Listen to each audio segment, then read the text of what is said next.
Ikhwani fiddin, jamaah salat subuh yang dirahmati Allah Subhanahu wa taala. Marilah kita bersama-sama untuk selalu senantiasa mengingat Allah Subhanahu wa taala, mensyukuri dan selalu bersyukur atas nikmat-nikmat Allah Subhanahu wa taala yang telah Allah berikan kepada kita semuanya. Pada pagi hari ini yang bisa kita rasakan nikmat dari Allah Subhanahu wa taala ialah alhamdulillah, kita semuanya masih diberikan kesempatan oleh Allah Subhanahu wa taala, diberikan kesempatan umur yang alhamdulillah, dengan umur yang diberikan oleh Allah Subhanahu wa taala kita masih bisa melangkahkan kaki kita menuju rumah Allah Subhanahu wa taala guna melaksanakan sholat subuh berjamaah. Mudah-mudahan langkah demi langkah oleh Allah Subhanahu wa taala selalu senantiasa dicatat, menjadikan amal kita, menjadikan wasilah nanti di yaumul qiyamah untuk memberat timbangan amal kita semuanya. Amin ya Allah, amin. Selanjutnya, tidaklah yang pantas kita ucapkan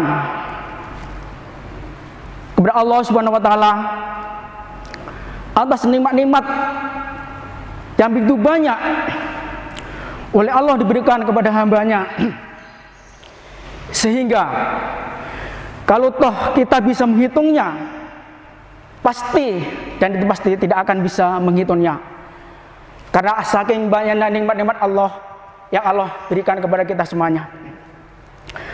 Namun ada satu nikmat yang tertinggi di sisi Allah Subhanahu wa taala, yaitu di antaranya Allah janjikan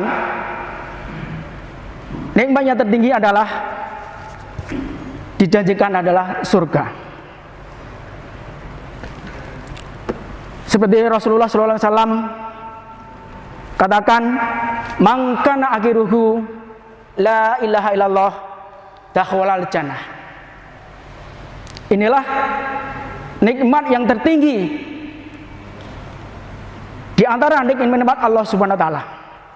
Jadi, "Man kana akhiruhu la ilaha illallah dakhalal jannah." Barang siapa di akhir ucapannya, di akhir hayatnya bisa mengucapkan kalimat tauhid la ilaha illallah, maka dakhalal jannah, masuk surga pahalanya. Selanjutnya, ikhwani fiddin, tidak lupa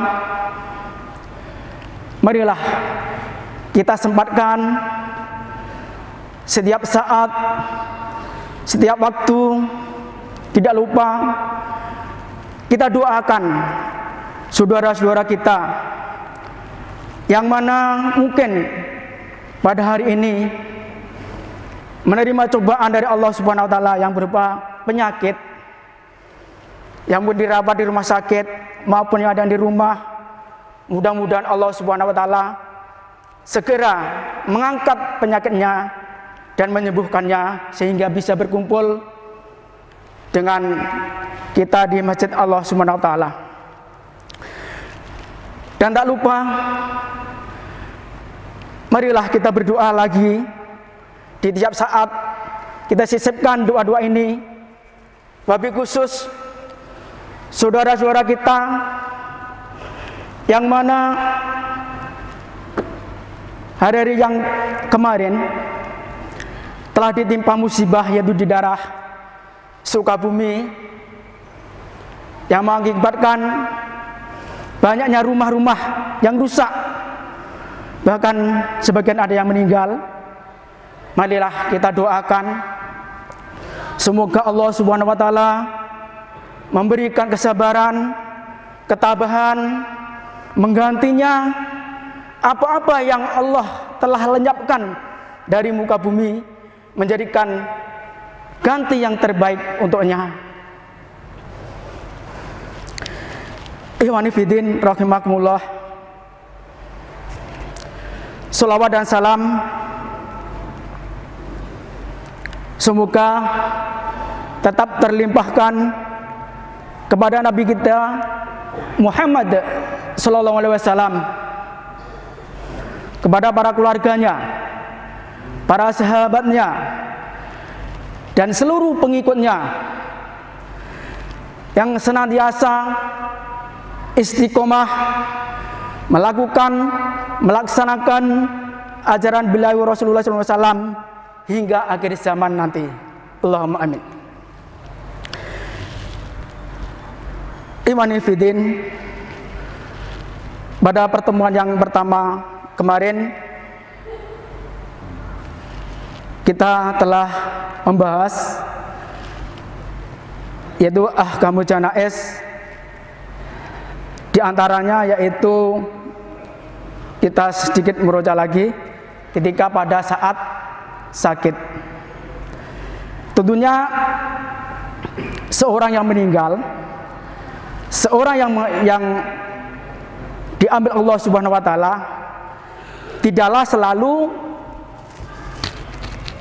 mempunyai atau melewati suatu penyakit, karena banyak sekali yang Allah Subhanahu wa taala dicabut dikala masih di dalam kandungan, diambil oleh Allah Subhanahu wa taala dikala tidur dan selanjutnya tidak bisa bangun. Itu pun banyak. Namun pada umumnya orang yang akan meninggal itu adalah melalui proses yaitu sakit. Sekali lagi kepada bapak-bapak semuanya, jemaah Masjid Rawdatul Jannah,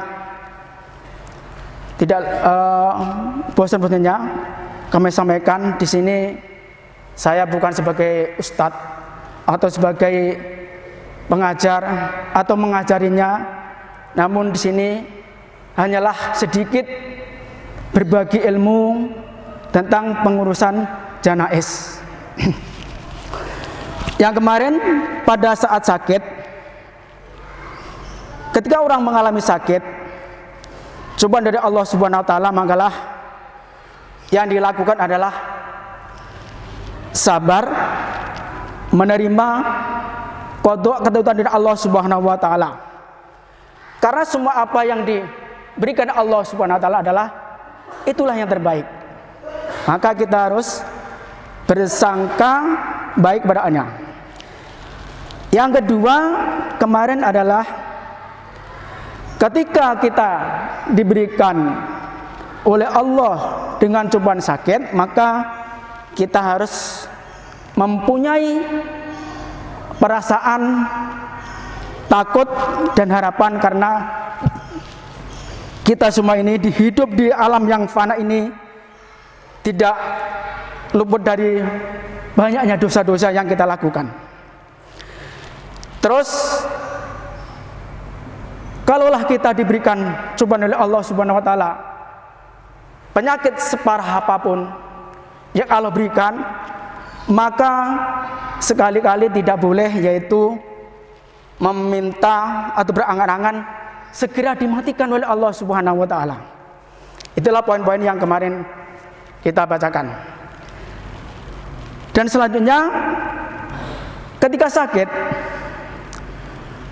maka segeralah untuk berwasiat kepada saudara-saudaranya dan keluarganya, terutama yang menyangkut hal-hal mengenai pengurusan jenazah nanti.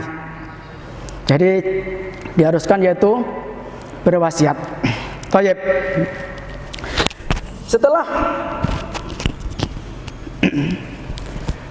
kita melewati sakit, maka akan kita lewati yaitu menjelang kematian.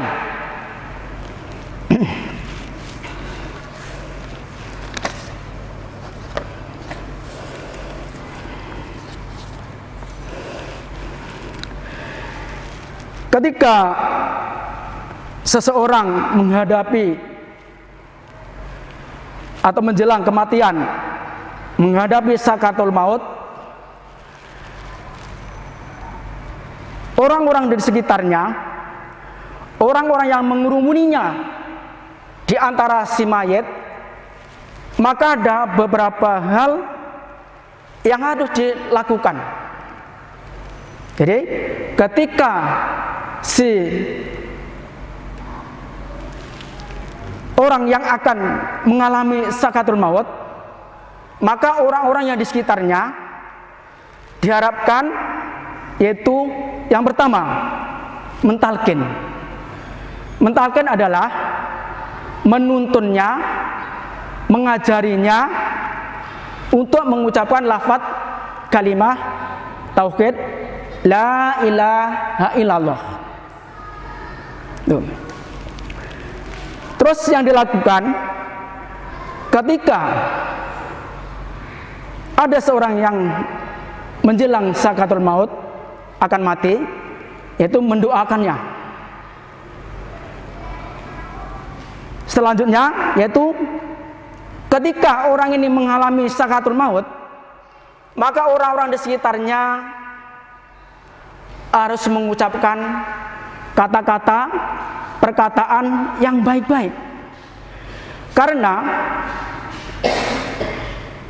ucapan, perkataan di sekeliling orang yang akan sakaratul maut, semua ucapan ini akan diaminkan oleh malaikat. Makanya ketika orang menghadapi sakaratul maut, si ahli waris atau keluarganya tentulah harus bisa pandai-pandai menenangkan orang-orang di sekitarnya. Karena biasanya orang-orang yang melilingi orang yang sakaratul maut ini gaduh, banyak berbicara dan lain sebagainya. Maka ketika menjelang sakaratul maut ini, diharapkan orang-orang di sekitar yang akan meninggal ini dimohon ditenangkan untuk tidak mengucapkan sesuatu kata-kata yang tidak bermanfaat kecuali adalah doa. Doa pun tidak diucapkan dengan suara yang nyaring. Cukup di dalam hati, mudah-mudahan dalam keadaan begini ini Allah memudahkan bisa mengucapkan kalimat tauhid la ilaha illallah. Apalagi kalaulah si penderita ini akan mengalami sakaratul maut, maka jangan sekali-kali di sekelilingnya atau sebelumnya sakaratul maut, ketika masih sakit, mohon tidak dihidangkan suatu perkara-perkara yang tidak bermanfaat. Contoh yang gampang adalah televisi. Karena apa? Acara televisi ini akan mengganggu orang yang sakaratul maut. Karena kita takut nantinya ketika sakaratul maut, orang ini melihat, mendengar dari ucap-ucapan atau suara-suara dari televisi yang akhirnya ucapan yang terakhirnya tidaklah mengucapkan kalimah tauhid la ilaha illallah. Maka dari itu, ketika saudara kita atau kerabat kita yang mengalami sakit, jauhkanlah dari hal-hal yang tidak bermanfaat. Contohnya adalah televisi. Selanjutnya jadi talqin ini dilakukan, diajarkan kepada orang yang akan mengalami sakaratul maut, yaitu dikala si calon jenazah tadi yaitu masih sadar dan dapat berbicara, sehingga apa yang kita ajarkan, apa yang kita ucapkan, maka si calon mayat tadi masih bisa mendengarkan, masih bisa mencerna kata-kata yang kita ucapkan. Kalau memang kita sudah umpamanya kehilangan ingatan, tidak sadar, maka biarkan, jangan diganggu. Makanya kalau di antara kita, saudara kita, ada keluarga kita yang sedang mengalami sakit yang begitu parah, yang mendekati sakaratul maut, makalah jangan sekali-kali ditinggalkan. Hitung-hitung adalah ini suatu bakti kita, perbuatan amal kita untuk menyelamatkan saudara kita, sehingga ketika Allah mengambilnya, dikala sakaratul maut, kita masih bisa mengajarinya, yaitu dengan ucapan kalimat la ilaha illallah.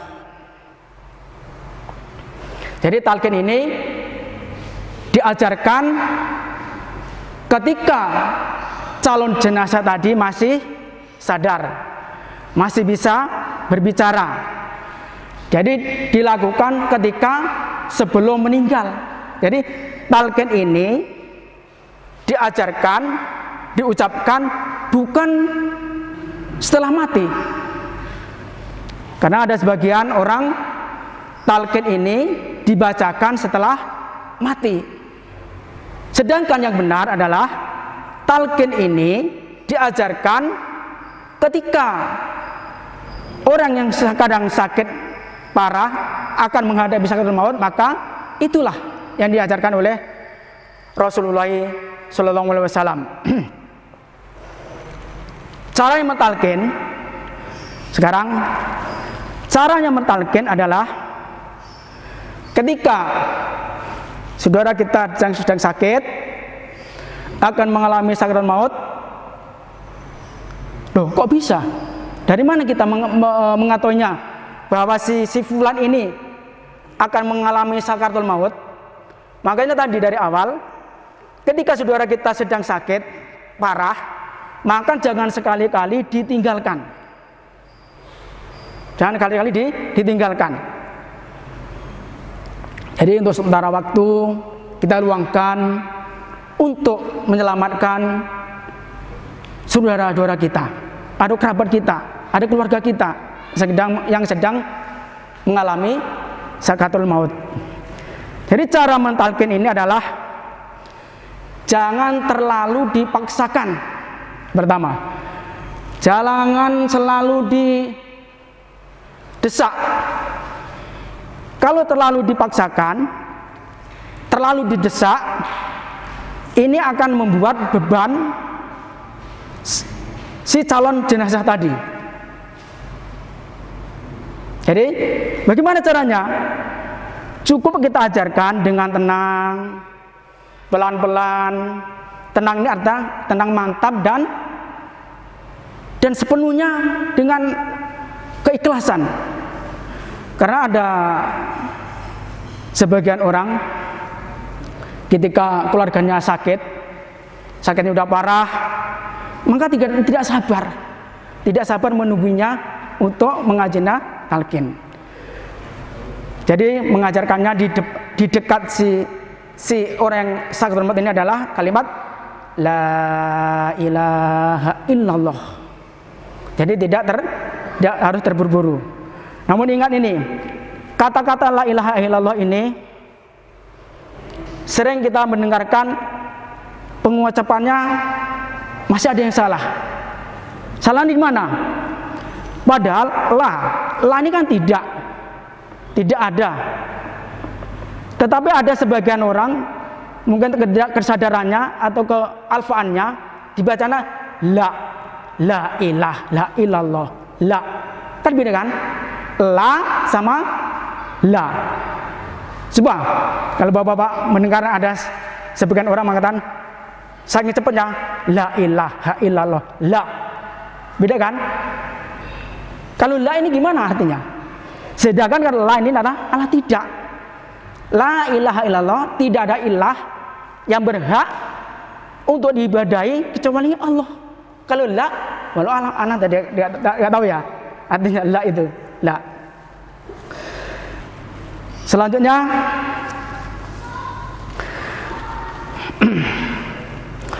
ketika mentalkin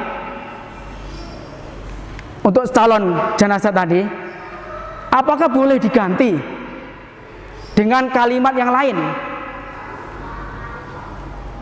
Jadi, apakah boleh talqin ini diganti dengan suatu kalimat yang lain? Jawabannya adalah tidak. Karena apa? Talqin itu adalah ibadah. Talqin adalah ibadah. Ibadah itu adalah tauhidiyah. Tauhidiyah itu adalah ibadah. Makanya suatu ibadah yang sudah ditetapkan caranya oleh Rasulullah SAW maka tidak boleh diganti. Contohnya apa? Diganti apa? Subhanallah, subhanallah. Atau diganti yang lebih cepat lagi Allah, Allah, Allah. Maka tidak boleh. Karena suatu ibadah ini kalau yang sudah ditetapkan oleh Rasulullah SAW maka tidak boleh diganti lafadznya. Seperti hal ini telah diungkapkan oleh sabda Rasulullah SAW adalah lakinu mautakum la ilaha illallah. Talqinkanlah, ajarkanlah di antara kalian orang-orang yang akan meninggal sakaratul maut, maka ajarkanlah kalimat la ilaha illallah. Jadi tidak boleh diganti supaya cepat diganti. Oh, diganti saja yang paling cepat Allah, Allah atau hu atau subhanallah, subhanallah. Ada sebagian orang gini. Oh, ini mau sakaratul maut. Ajarilah sholawat. Ada yang begini nih, ada. Maka tidak boleh.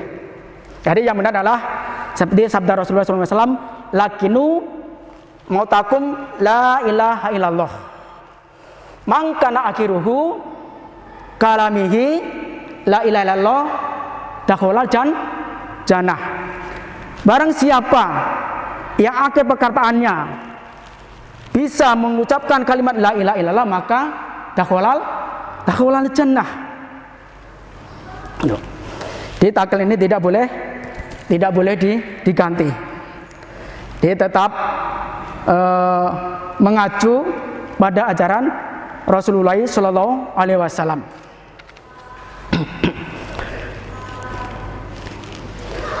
Baik, kita lanjutkan. Di dalam hadis yang panjang ini lengkapnya begini. Lakinu matakum la ilaha illallah. Talqilkanlah, ajarkanlah orang-orang yang akan meninggal di antara kalian dengan kalimat la ilaha illallah. Mangkana akhiru kalami la ilaha illallah indal mauti dakhalal jannah. Jadi barang siapa yang ucapannya terakhirnya berupa kalimat la ilaha illallah pada saat akan mati, maka dia akan masuk surga yauman minad dahri, pada suatu hari kelak. Wa in asobahu qabla dzalika ma asobah. Meskipun sebelum itu dia harus menerima beberapa siksaan yang dijalaninya karena dosa-dosa yang telah dilakukannya di dunia ini. Terus Rasulullah SAW melanjutkan dalam sabdanya, man mata wa huwa ya'lamu annahu la ilaha illallah dakhalal jannah. Barang siapa meninggal dunia sedang dia mengetahui, meyakini, mengimaninya bahwasanya tidak ada ilah yang berhak diibadahi selain Allah, maka dia akan masuk surga. Dan di akhir sabda Rasulullah sallallahu alaihi wasallam yaitu man mata la yusyriku billahi syai'an dakhalal jannah. Barang siapa meninggal dunia dengan tidak menyekutukan Allah Subhanahu wa taala, mencari tandingannya sedikit pun, maka dia masuk surga. Baik, kita lanjutkan. Jadi intinya talqin ini tidak diboleh diganti dengan kalimah-kalimah yang lainnya. Selanjutnya, talqin tadi setelah kita menalkin orang yang akan sakaratul maut, bila telah dapat kita melihatnya si calon jenazah ini yang sakaratul maut ini, kita ajarinya, kita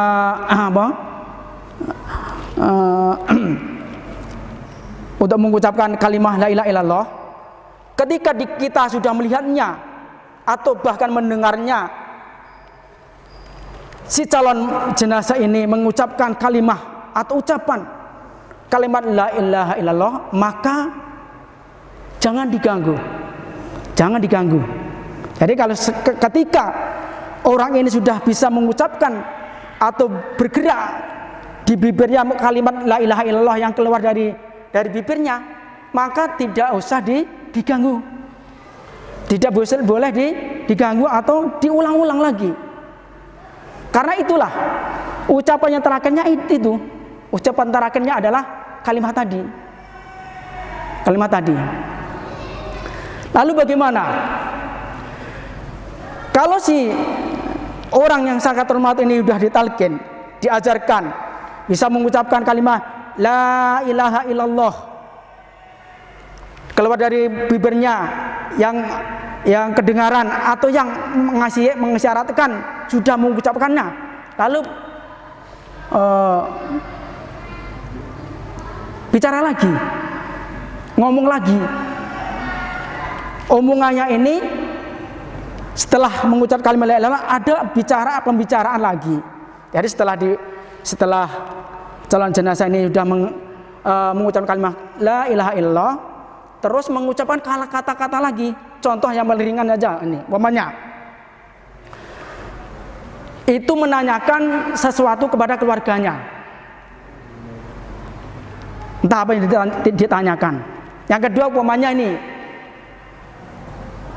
haus, minta minum. Apa yang kita lakukan? Kalau sudah begini, aku haus, minta minum, itulah kata-kata yang terakhir adalah minum, haus. Maka disunahkan lagi adalah diulang lagi, diajarkan lagi sampai orang ini tidak mengucapkan kata-kata yang lain selain ucapannya terakhirnya kalimat tauhid la ilaha illallah. Jadi tidak boleh.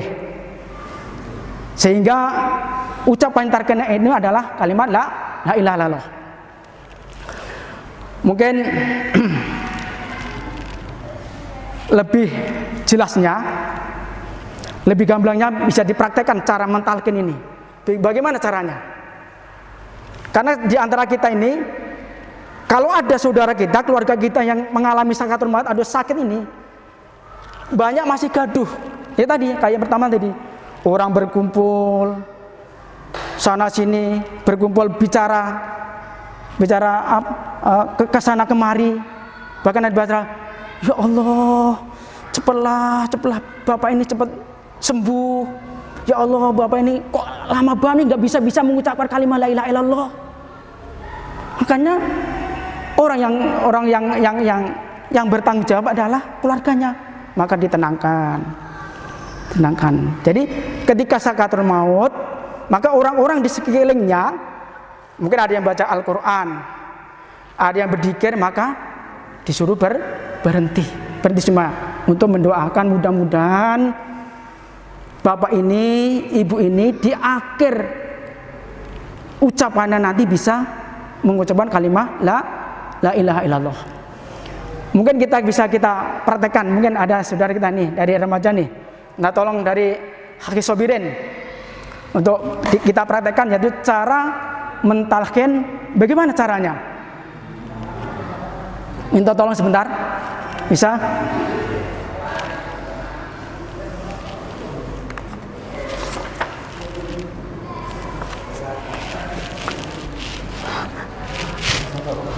Untuk bisa tidur di sini, depan. Ya, di sini. Biar kelihatan.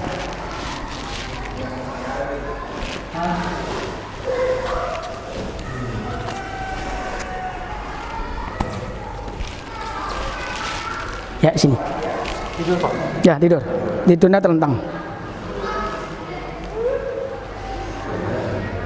Nah, kepada bapak-bapak yang merasa di atas 50 ke atas, rambut sudah putih, sudah jenggotnya putih, maka bersiap-siaplah untuk ditalkin. Karena rambut putih itu adalah suatu tanda surat dari Allah bahwasanya kita ini segera diambil. Jangan dari, mohon maaf, bapak-bapak yang sudah 50 ke atas ini adalah segera kita talkin. Ini perhatikan, ini orang ini katakanlah sakit, udah akan mengalami sakaratul maut. Jadi orang sakaratul maut itu adalah mengalami pertempuran yang sangat hebat. Pertempuran dengan siapa? Yang sangat hebat ini mengalami pertemuan yang sangat hebat dengan musuh-musuh kita, yaitu syaitan. Karena syaitan ini tidak akan rela orang yang angkat sakaratul maut ini mengucapkan kalimat la ilaha illallah. Makanya orang-orang di sekelilingnya tetaplah waspada untuk menenangkan orang-orang di sekitarnya. Seperti tadi contoh tadi, yang baca ini, tenang. Jangan sekali-kali mengucapkan atau kata-kata bahkan tidak bermanfaat. Karena ketika orang ini akan sakaratul maut, ucapan-ucapan kata-kata ini akan disaksikan malaikat dan diaminkan. Jadi yang pas itu adalah mendoakan mudah-mudahan bapak ini, si fulan ini di akhir kala ucapannya bisa mengucapkan kalimat la ilaha illallah. Dan kita mulai ya. Cara mentalkin tadi dari awal, jangan dipaksakan. Kalau dipaksakan, didesak, akan memberikan beban yang sangat berat. Karena orang sakaratul maut ini adalah saat-saat yang apa ya, memberatkan.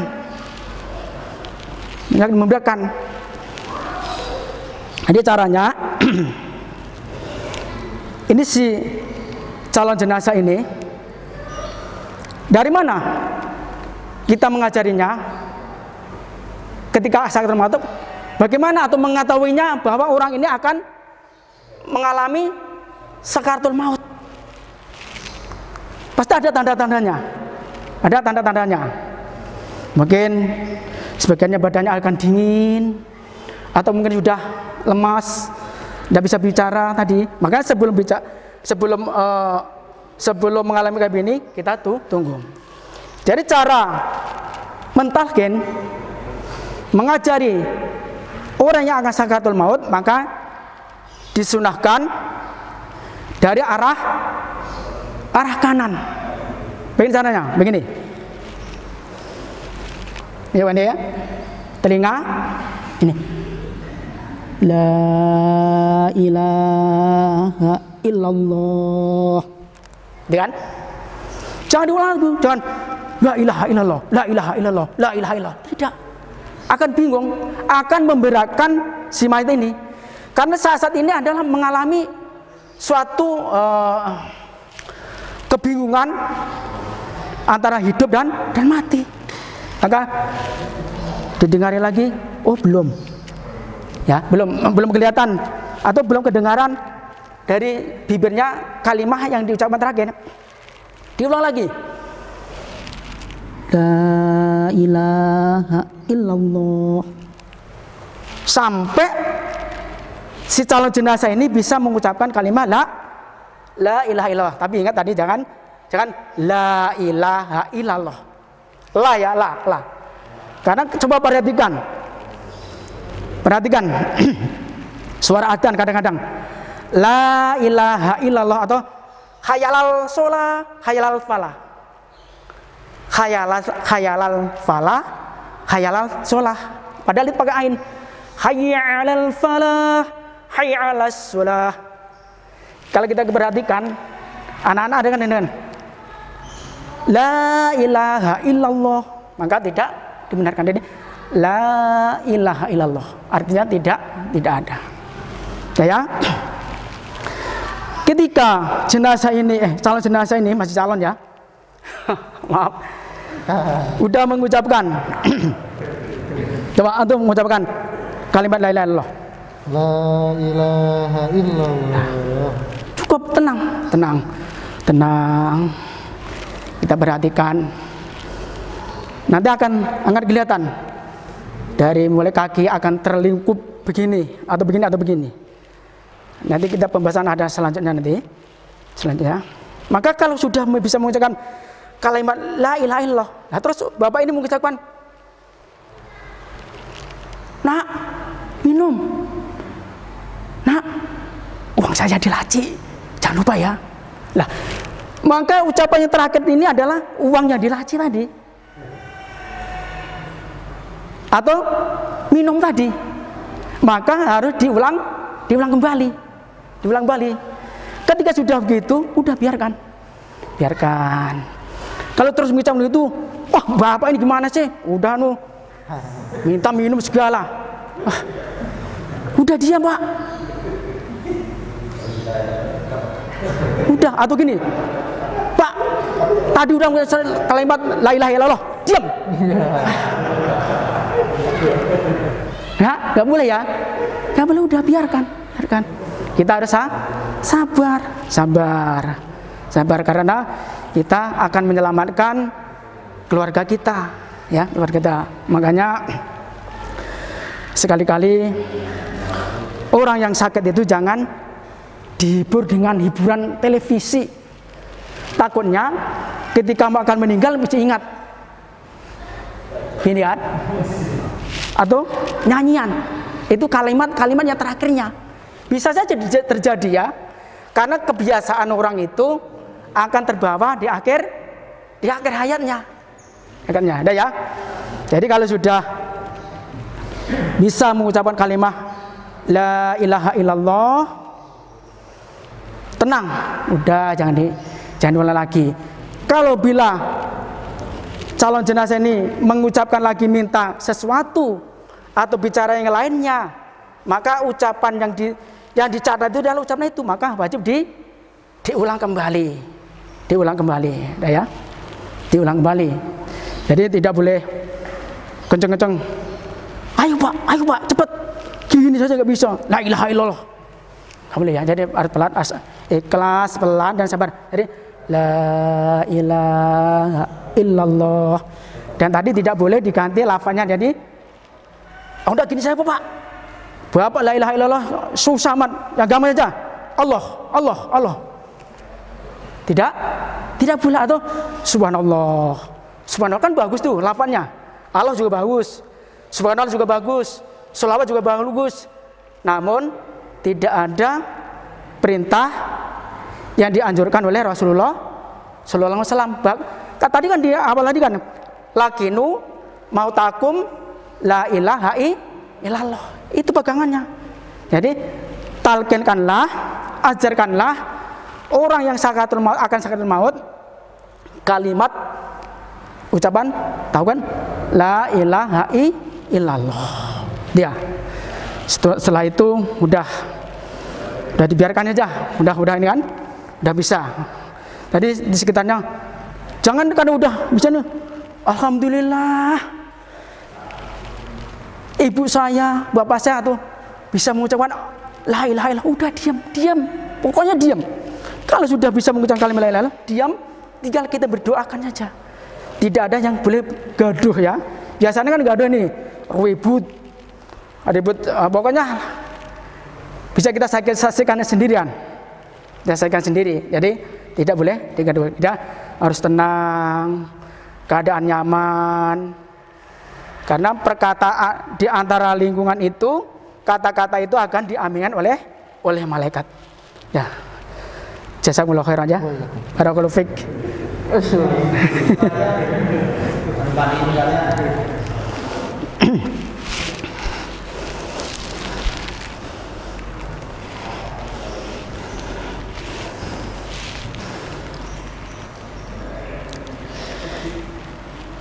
Di alhamdulillah. Jadi pembahasan kita tentang janaiz ini belum mati Pak belum mati nih. Kemarin masih sakit, sekarang ini baru menghadapi sakaratul maut. Jadi belum mati Pak. Jadi belum jangan buru-buru. Kapan mandinya? Ya, tenang. Jadi pelan-pelan aja, kita sedikit-sedikit. Mudah-mudahan apa yang telah kita bicarakan ini, kita pelajari bersama ini bisa bermanfaat.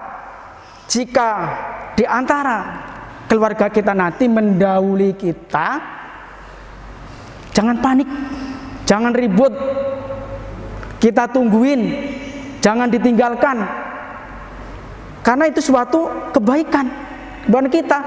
Kebaikan yang akan meninggal juga kebaikan diri kita. Sayang dong, orang selama ini kita sayangin, kita cintain bertahun-tahun, begitu kita sakaratul maut, kita tinggal, nggak ada yang tahu. Nggak ada yang tahu apa yang diucapkan tadi, nggak ada yang tahu. Kasihan. Maka itu kalau ada saudara kita yang itu mengalami sakit yang parah menjelang sakaratul maut, maka kita tungguin, kita bersabar. Jadi mudah-mudahan dengan taklim tadi, mudah-mudahan manfaat terutama diri saya sendiri dan kepada bapak-bapak sekalian. Jadi perkara ini adalah jangan mengharapkan orang lain. Lah kan ini kan hukumnya kan fardu apa Pak? Mengurus jenazah itu. Fardu ain atau kifayah? Fardu ain. Nah itu dijadikan dalil. Karena fardu kifayah, karena orang lain udah melaksanakan, udah bebas kita. Enggak Pak, enggak. Iya, fardu kifayah. Jadi jangan mengharapkan kan fardu kifayah ini. Ya. Jadi harus kita yang tahu duluan. Jadi caranya tadi, yang pertama kita ulang menjelang sakaratul maut, kita tuntun, kita ajarin kalimat tauhid la ilaha illallah. Ingat Pak ya, jangan la ilaha illallah. Yang sering kesalahan ini di la-nya ini, la. Ingat ya, baik dengan talqin, ucapannya lainnya, kalimat ini sering keseleo, la. Ya, nih. Jadi kalimat itu. Yang kedua, jika jenazah tadi sudah bisa mengucapkan, maka tinggalkan. Udah biar saja. Kalau masih bisa berbicara lagi, maka diulang lagi. Iya Pak ya. Jadi kesimpulannya, pelajaran pagi ini adalah tentang menghadapi sakaratul maut. Jadi setelah itu apa Pak? Setelah sakaratul maut, di sini babnya adalah